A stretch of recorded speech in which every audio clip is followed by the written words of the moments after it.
শুধু একটি বোতলের সাহায্যে আপনারা কখনো এইভাবে বাথরুম পরিষ্কার করেছেন, কোনো রকম হাত লাগানোর প্রয়োজন নারকেল পড়বে না। তেল আমরা এমনই কিন্তু কিছু কম ছোট বেশি ছোট প্রত্যেকে অসাধারণ ব্যবহার টিপস করে আপনাদের থাকি। সঙ্গে শেয়ার করব। সেই আশা ধরনের করছি টিপসগুলি যদি অ্যাপ্লাই করেন, আপনাদের প্রত্যেক দিনের যে কাজগুলো আছে সেটাও সহজ হয়ে যাবে। চলুন তাহলে আজকের উপকারী টিপস দেখে নিই।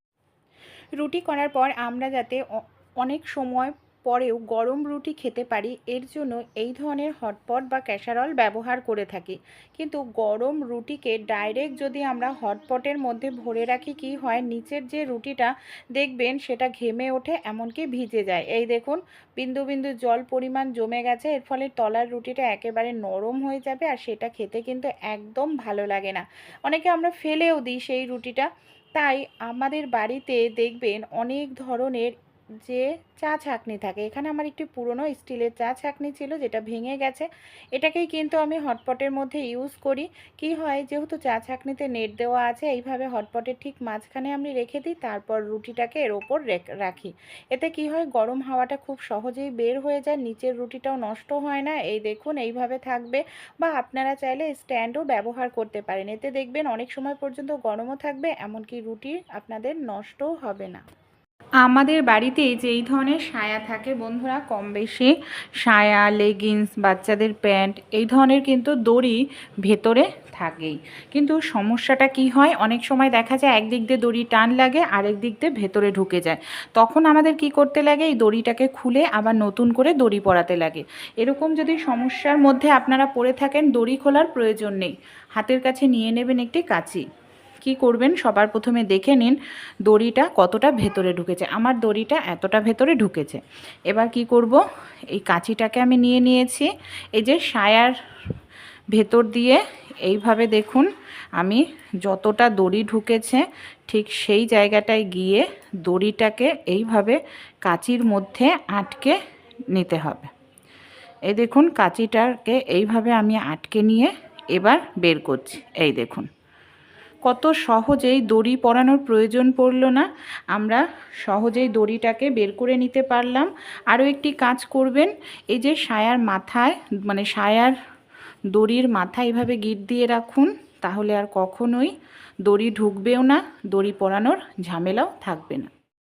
শাক আমরা কম বেশি প্রত্যেকেই খেয়ে থাকি। অনেক সময় দেখা যায় আমরা অনেকটা পরিমাণ শাক আনি, হয়তো ফ্রিজের মধ্যে স্টোর করে রেখে দিই। কিন্তু ফ্রিজের মধ্যে শাকটা রাখলে বেশি দিন ভালো থাকে না। 1 থেকে 2 দিনের মধ্যেই দেখা যায় শাক পুরোপুরি পচে যায়। কিভাবে রাখবেন শাক পচবে না, 15 দিন পর্যন্ত শাক ফ্রিজের মধ্যে ভালো টাটকা ফ্রেশ থাকবে? সবার প্রথমে শাকের যে আটিটা আছে, সেই আটিটাকে আপনারা খুলে নিন, কারণ আটি বাঁধা থাকলে সেখান থেকেই কিন্তু শাকটা আমাদের পচতে শুরু করে। এইভাবে আটিটাকে খুলে নেবেন। তারপর শাকটাকে কিন্তু আমরা এই ধরনের পলিথিন বা প্লাস্টিকের মধ্যেই রাখবো। এতে পচবে না, ফ্রেশ থাকবে। এর জন্য কিন্তু ছোট্ট একটি কাজ আমাদের করতে হবে, তাহলে পলিথিনে রাখলেও শাক নষ্ট হবে না। কি করব, পলিথিনের মধ্যে তো রেখেছি, এবার ছুরি নিয়ে নেব। ছুরি দিয়ে পলিথিনের ভেতরটা এইভাবে ছোট ছোট করে একটু কেটে নেব। এইভাবে ছোট ছোট করে অনেকগুলো ছিদ্র করে দিলে হাওয়া বাতাস ঢুকবে, শাকটা পচবে না, ঘেমে উঠে নষ্ট হবে। অনেক সময় হয় আমরা কোথাও দূরে হয়তো ঘুরতে যাই, ট্রেনে বাসে আমরা যাতায়াত করি, কিন্তু সমস্যাটা কি হয়, টাকা পয়সা সোনা দানা সবসময় ব্যাগে নিয়ে গেলে অনেক সময় চুরি হয়ে যাওয়ার সম্ভাবনা থাকে। আর দেখুন, হয়তো বাথরুমে যাচ্ছি, হয়তো ব্যাগ চুরি হয়ে গেল বা ব্যাগ থেকে ছিনতাই হয়ে গেল। তাই এটাকে, এই টাকা পয়সা খুব সহজেই আপনারা নিয়ে যেতে পারবেন, চুরি হওয়ার সম্ভাবনা থাকবে না। আমরা প্রত্যেকেই যখন শাড়ি পরি কিংবা লেগিংস পরি, এই লেগিংসের মধ্যেও দেখবেন দড়ি, মানে দড়ি ভরার জায়গায় ছিদ্র থাকে, আর এইভাবে সায়াতেও কিন্তু ছিদ্র থাকে। কি করব, যে টাকা পয়সা বা সোনা দানা আমরা যেটাই নিয়ে যেতে চাই, সেটা ব্যাগে করে না নিয়ে যদি এইভাবে, এই যে সায়ার যেখানে দড়ি ভরা আছে সেই জায়গায় এইভাবে ভরে দিই, তাহলে কি হবে, এই যে সোনা দানা এগুলো কিন্তু বেরও হবে না, আর কেউ বুঝতেও পারবে না যে আমরা সঙ্গে করেই সোনা দানা নিয়ে যাচ্ছি। আপনারা চাইলে এইভাবে ভরে দুপাশ থেকে সেফটি পিন লাগিয়ে দিতে পারেন, তাহলে এটা পড়ে যাওয়ারও কোনো রকম সম্ভাবনা থাকবে না, আর আপনাদের শরীরের সঙ্গেই থাকবে, তাই চুরিও হবে না। ভালো লাগলে আইডিয়াটি এমার্জেন্সির সময় ট্রাই করবেন। যখন ধরুন আপনাদের বের করার প্রয়োজন তখন আপনারা এই সেফটি পিনটা এইভাবে খুলে নেবেন। সেফটি পিনটা খুলে নিয়ে টাকা পয়সা খুব সহজেই দেখুন বের করে নিতে পারবেন। এই যে টাকা পয়সা চেন যাই হোক না কেন, এই দেখুন সহজে এটাকে বের করেও নিতে পারলাম। নারকেল তেল আমরা চুলে কম বেশি প্রত্যেকেই কিন্তু ব্যবহার করে থাকি। তা এই ধরনের প্লাস্টিকের কৌটোই হোক কিংবা যে শালিমার টিনের কৌটোর নারকেল তেল হয় সেটা, কিন্তু সমস্যাটা কি হয়, টিনের কৌটো হলে ছিদ্র করতে লাগে, তার কোনো ঢাকনা থাকে না। আর এই ধরনের প্লাস্টিকের কৌটোর নারকেল তেলের অনেক সময় ঢাকনাটা কোনো কারণে নষ্ট হয়ে যায় বা দেখা যায় ঢাকনাটা ভেঙে গেছে, তখন আমরা নারকেল তেলটাকে ঢেকে রাখতে পারি না। আর নারকেল তেলেরটা এইভাবে যদি খোলা থাকে, এর ভেতর থেকে ছোট ছোট পিঁপড়ে নোংরা এর ভেতরে ঢুকে যায়। আর যেটা আমাদের চুলে ব্যবহার করলে নোংরাযুক্ত নারকেল তেল চুল কিন্তু খারাপ হয়ে যায়। তাই কোনো কারণে যাতে পিঁপড়ে না ঢোকে, ধুলো ময়লা না ঢোকে, এর জন্য কি করতে হবে, যদি কোনো কারণে ঢাকনাটা নষ্ট হয়ে যায়, আমাদের প্রত্যেকের বাড়িতেই দেশলাই থাকে। কি করতে হবে দেখুন, দেশলাই কাঠির যে বারুদের জায়গাটা আছে ভেঙে নিলাম, শুধু কাঠিটাই কি করব, এই যে মুখের কাছে এইভাবে আমরা লাগিয়ে নেব। এটা টাইটভাবে আটকে থাকবে, ভেতরেও ঢুকে যাবে না, এই দেখুন। আর তেলের মধ্যে পিঁপড়ে নোংরা ধুলো ময়লাও ঢুকবে না। আর যেহেতু কাঠের হয় তাই তেলেরও কোনো ক্ষতি হবে না। ভালো লাগলে ট্রাই করবেন। এখানে আমি একটি পাত্র নিয়ে নিয়েছি দেখুন। পাত্রের মধ্যে দিয়ে দেব বেশ কিছুটা পরিমাণ মধু। আমি এখানে হাফ চামচের থেকে সামান্য পরিমাণ কম মধু নিয়ে নিলাম। এর মধ্যে দিয়ে দিচ্ছি 1 চামচ পরিমাণ মতো দুধ। কাঁচা দুধ দিলে বেশি ভালো হয়, কাঁচা দুধ না থাকলে আপনারা নর্মাল জাল দেওয়া দুধই নিয়ে নেবেন। দুধ দেওয়ার পর দুধ আর মধুটাকে খুব ভালো করে এইভাবে আমরা মিশিয়ে নেব। তারপর এর মধ্যে আরও একটি জিনিস দেব। এখানে আমি 1 চামচ পরিমাণ মতো দিয়ে দিলাম বেসন। বেসনটাকে দিয়েও খুব ভালো করে আমাদের মিশিয়ে নিতে হবে। বেসন দেওয়ার পরও খুব ভালো করে এটাকে মিশিয়ে নিতে হবে। ঠিক এরকম ক্রিমের মতো একটি মিশ্রণ আমাদের তৈরি করে নিতে হবে। দেখুন খুব সুন্দর একটি জিনিস তৈরি হয়ে গেল, কিন্তু এটা খুব দামি একটি জিনিস। কিভাবে এটাকে কোথায় অ্যাপ্লাই করব চলুন তাহলে আমরা দেখে নিই। অনেক সময় আমাদের মুখে কোনো গ্লো থাকে না, হয়তো অনুষ্ঠান বাড়িতে যেতে হবে, পার্লারে যাওয়ার সময় নেই, বা ত্বক কালচে হয়ে যাচ্ছে, ট্যান পড়ে যাচ্ছে, এটা একবার আপনারা অ্যাপ্লাই করে দেখতে পারেন। শুধু মুখে নয়, হাতে পায়ে যে কোনো জায়গায় অ্যাপ্লাই করতে পারেন। ত্বকের জন্য কিন্তু ভীষণ ভালো, ত্বকে ফর্সা উজ্জ্বল করতে ভীষণ সাহায্য। অনেক সময় মুখে কোনো রকম গ্লো যদি না থাকে, এটা একবার আপনারা ব্যবহার করুন, পার্লারে যাওয়ার প্রয়োজন পড়বে না। এতটাই ভালো এই প্যাকটি, আর একদম প্রাকৃতিক, কোনো রকম কেমিক্যাল নেই, ত্বকের জন্য কিন্তু ভীষণ ভালো। এটাকে এইভাবে আপনারা রেগুলার এটাকে স্নানের সময়ও অ্যাপ্লাই করতে পারেন। খুব ভালো করে এটাকে এইভাবে লাগিয়ে নিন, আলতো হাতে ধীরে ধীরে। তারপরে 1-2 মিনিট একটু রেখে দেবেন, একটু মাসাজ করে নেবেন, তাহলেই দেখবেন ত্বক উজ্জ্বল হবে, ফর্সা হবে, ত্বকের ট্যান রিমুভ হবে। ভালো করে লাগিয়ে নিয়েছি, 1 মিনিট রেখে দেব। আমার এটা হালকা ড্রাই হয়ে গেছে দেখতে পাচ্ছেন। এবার কি করব, হাতটা ভিজিয়ে ধীরে ধীরে এইভাবে একটু মাসাজ করে নেব, তারপর নর্মাল জল দিয়ে মুখটা ধুয়ে নেব। মুখটা দেখুন আমি খুব ভালো করে ধুয়ে নিয়েছি, আগের থেকে কতটা উজ্জ্বল হয়েছে মুখটা। এটা আপনারা রেগুলার ইউজ করতে পারেন, ত্বক ফর্সা উজ্জ্বল হবে। ভালো লাগলে অবশ্যই কিন্তু আপনারাও ট্রাই করে দেখবেন।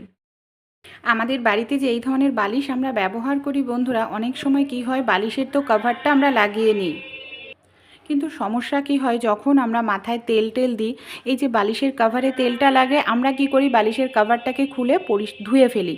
কিন্তু বালিশের কভারটা ধুলেও অনেক সময় যে সমস্যাটা হয়, এই যে বালিশের যেটার মধ্যে তুলো ভরা থাকে সেই জায়গাটায় দেখা যায় তেলের একটি দাগ হয়ে যায়। এটা ধুলে তো এটা পরিষ্কার হয়ে যায়, কিন্তু বালিশের এই ওপরের এটা তো আর পরিষ্কার করা যায় না, তখনই কিন্তু আমাদের সমস্যা হয়। আর এই বালিশের এই যে মেন যেটার মধ্যে তুলো ভরি, সেই জায়গাটা ভীষণ বাজে হয়ে যায়, দেখতে বাজে লাগে। তা আমাদের বাড়িতে এই ধরনের অনেক পুরনো গেঞ্জি থাকে, যে গেঞ্জিগুলো হয়তো আমরা কোনো কাজেই ব্যবহার করি না, ছোট হয়ে গেছে বাচ্চাদের, তো এই ধরনের গেঞ্জিগুলোই এখানে আমরা অ্যাপ্লাই করতে পারি। সবার প্রথমে পুরনো একটি গেঞ্জি যদি আমরা এইভাবে বালিশের মধ্যে ঢুকিয়ে নিই, দেখুন পুরনো গেঞ্জিটাকে এখানে আমি বালিশের মধ্যে এইভাবে পরিয়ে নিলাম। তারপর যদি আমরা কভারটা পরাই তাহলে কি হবে, মাথায় যে তেল দিই সেই তেলের নোংরাটা বা তেলটা সেটা কিন্তু এই গেঞ্জিতে লাগবে, ডাইরেক্ট কিন্তু যেটার মধ্যে তুলো ভরা বালিশে সেটাই লাগবে না। এর ফলে যখন অতিরিক্ত নোংরা হয়ে যাবে এই গেঞ্জিটাও আমরা খুলে ফেলতে পারবো, আর কভারটাও কিন্তু খুলে ফেলতে পারবো, ধুয়ে দিতে পারবো। ভালো লাগলে ট্রাই করে দেখবেন, এতে আপনাদের বালিশের যে খোলটা সেটা নষ্ট হবে। আমাদের বাড়িতে যে এই ধরনের বোতল থাকে, জলের বোতল হোক কিংবা কোল্ড ড্রিঙ্কসের বোতল, যে কোনো বোতল নিয়ে নিতে পারেন। এখানে আমি একটি জলের বোতল নিয়ে নিয়েছি, এই ধরনের ছোট জলের বোতল, সেফটি পিন নিয়ে নিয়েছি। সবার প্রথমে কি করব, ঢাকনায় আমরা এরকম ছোট ছোট করে এই দেখুন অনেকগুলো ছিদ্র করে নিচ্ছি, 7-8টা এইভাবে ছিদ্র করে নেব। এই দেখুন আমি ছোট ছোট করে অনেকগুলো ছিদ্র করে নিয়েছি। এবার আমি ঢাকনাটাকে খুলে নিচ্ছি। এখানে আমি 1 চামচ পরিমাণ মতো নিয়ে নিয়েছি নুন, যে নুন আমরা নর্মাল রান্নায় খেয়ে থাকি, নুনটাকে আমি ঢেলে নিলাম। এবার এর মধ্যে আমি আরেকটি জিনিস দিয়ে দেব, 1/2 চামচ পরিমাণ নিয়ে নিয়েছি খাবার সোডা। খাবার সোডাটাকেও এই যে বোতলের মধ্যে নুনের মধ্যে ভরে নিলাম। এখানে আমি নিয়ে নিয়েছি ডিটারজেন্ট পাউডার, দেখুন 1 চামচ পরিমাণ মতো এখানে আমি এর মধ্যে ডিটারজেন্ট পাউডার দিয়ে দিলাম। এবার আমি নিয়ে নিয়েছি দেখুন হারপিক, আমাদের প্রত্যেকের বাড়িতেই থাকে, বেশি নয় 1 চামচ পরিমাণ মতো হারপিক দিয়ে দেব। এর মধ্যে আমি দিয়ে দিচ্ছি কিছুটা পরিমাণ জল। জলের পরিমাণ কিন্তু বেশি দেওয়া যাবে না, কারণ যেহেতু এখানে খাবার সোডা আছে তাই জিনিসটা রিয়াকশান করে কিন্তু ফুলে উঠবে। দেখুন ধীরে ধীরে মিশ্রণটা কিন্তু কতটা ফুলে উঠতে শুরু করেছে। এবার আমরা কি করব, এই যে ঢাকনাটায় ছোট্ট ছোট্ট করে ছিদ্র করে নিয়েছিলাম সেই ঢাকনাটাকে আটকে নিলাম। রোজ রোজ আমাদের কারোর পক্ষেই কিন্তু পায়খানা পরিষ্কার করা সম্ভব হয় না, আর দেখা যায় পরিষ্কার করার 1 থেকে 2 দিন পর পায়খানাটা আবার নোংরা হয়ে যায়। সেক্ষেত্রে আপনারা ছোট্ট এই টিপসটি ফলো করলে দেখবেন পায়খানা নোংরাও থাকবে না, পরিষ্কার থাকবে, সেই সঙ্গে পায়খানা থেকে বাজে কোনো দুর্গন্ধ বের হবে না, হাত লাগানোরও প্রয়োজন পড়বে না। যে মিশ্রণটা আমরা তৈরি করে নিয়েছি এই মিশ্রণটাকে কি করব, এই যে পায়খানার যে কোমোটের ফ্ল্যাশ বক্সটা রয়েছে, ফ্ল্যাশ বক্সটাকে আমি খুলে নিচ্ছি। ফ্ল্যাশ বক্সের মধ্যে এই বোতলটাকে আমরা দিয়ে দেব। এতে কি হবে, এই যে যখন আমরা কোমোটটা ইউজ করব তখন সেই জলের সঙ্গে আমরা যে মিশ্রণটা বোতলে তৈরি করেছি সেটা কিন্তু আসবে, এমনকি ব্যবহার করার সময় সেটা কোমোটে অটোমেটিক্যালি চলে আসবে, কোমোট পরিষ্কার রাখবে, এমনকি পরিষ্কার জীবাণু দুর্গন্ধমুক্ত।